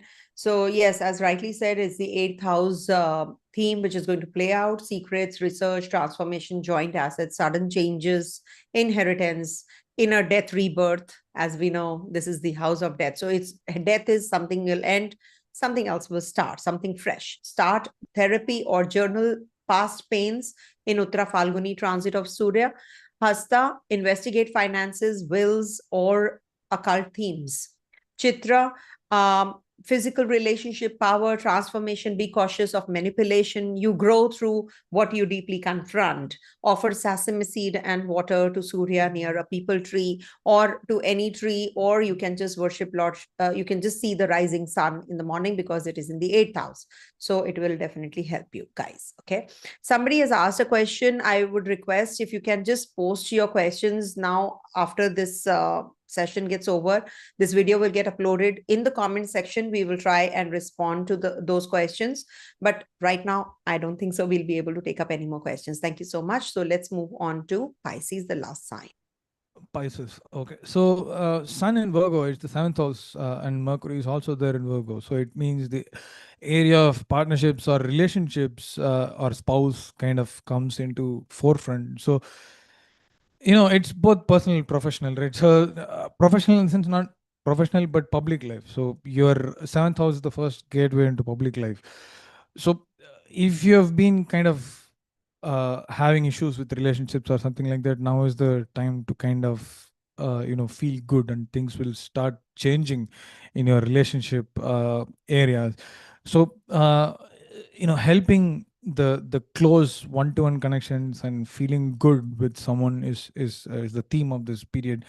And conversations with your partner will become sharp. It becomes very clear, and there is uh, critical exchanges will kind of develop, and renegotiate the difficult areas of relationship, and suddenly things will start feeling bit easier. So clarifying expectations out of the relationship with the other person by speaking very very honestly in terms of what you need in the relationship is going to help you during this period.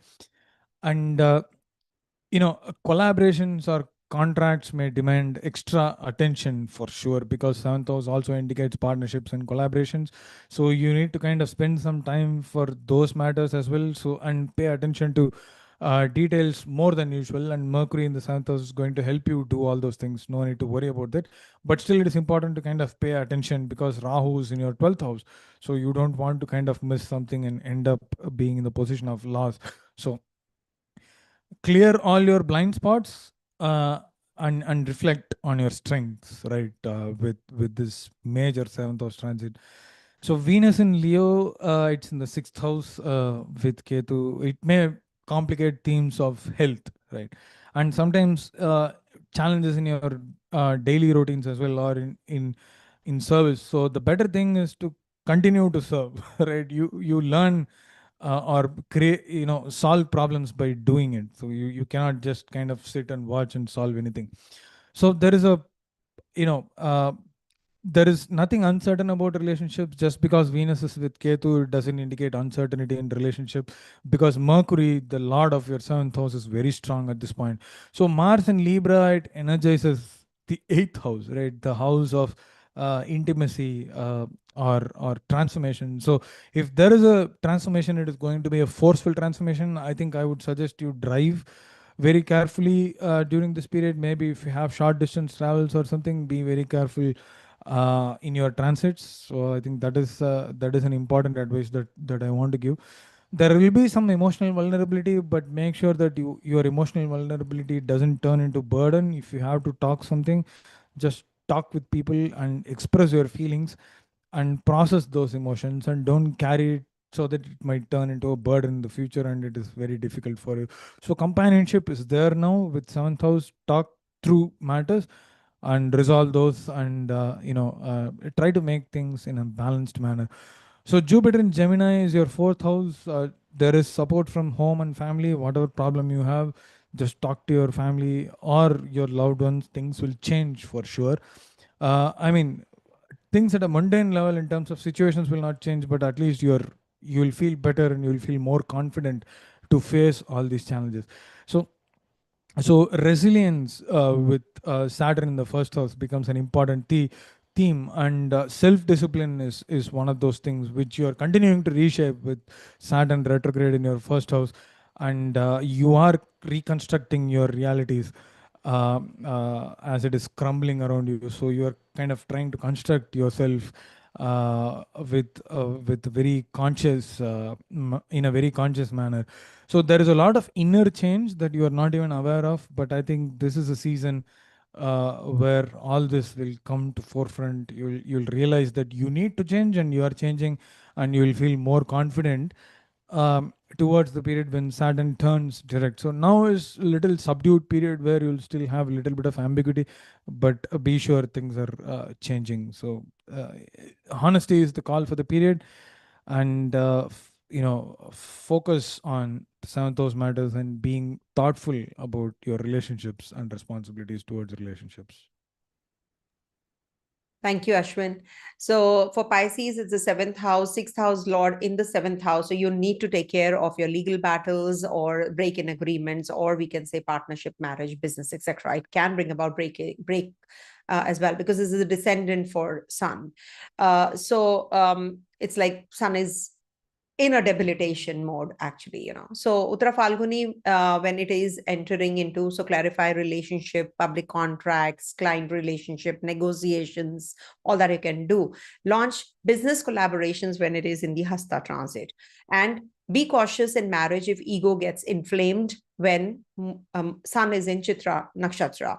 True power lies in aligned partnerships, Make sure that you are not doing things alone. You can't do things alone. And donate coconut on Sunday with gratitude to Surya. That's the key remedy that I can prescribe. And I thank you all for being here. And the questions that are unanswered, please, post them in the comment section. Ashwin will definitely try doing it and responding to, and we'll definitely get back to you on the question and answers as well. Thank you so much for watching, everyone, and being here for this elaborate video. Thank you so much. Stay blessed. Om Tat Sat.